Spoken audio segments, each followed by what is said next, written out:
uniquely qualified to help coach hurting pastors and other ministry leaders?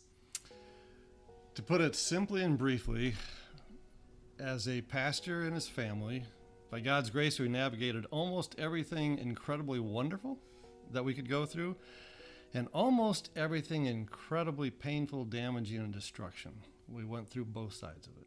Okay, the most hurtful actually started on April 29th. I only remember that is because I got this letter from somebody I thought was a close friend for almost 20 years.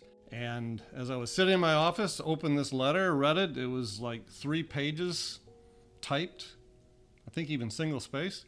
And it started out by saying, I'm writing this letter on behalf of a whole group of people. And it continued, and there wasn't one positive statement about me anywhere in that letter that I remember. So as I read that, I was shocked, I was surprised, I didn't see any of that coming. Fast forward a few weeks, and I guess my anger turned inward. Okay. That's a fairly good description, I'm learning, of depression. And so I mean, part of me what was going on is like, man, if they're that angry with me over those things, what if I did something really bad? And I mean, what would they do with that? Right. So it was kind of like, oh my goodness. And I knew that I had sacrificed my family in order to serve the people in the church, and it still wasn't enough. They're still mad at me. So after a while, it was like, maybe I am a horrible pastor.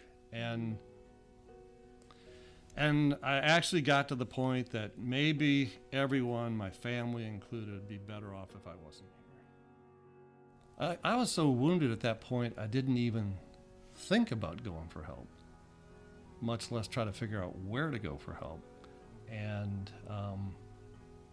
I guess what I learned is when you get really wounded, the most dangerous thing you can do is isolate yourself.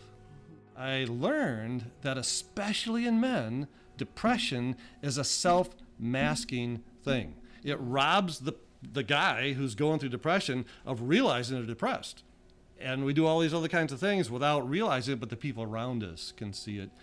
So actually, what got me into the help I needed wasn't from me. If I was left to my own, I probably wouldn't be here. But it was another friend who was walking along close with me, who met with me during this time. After all that happened, both of these guys did. And the one day just said to me, "You are not doing well.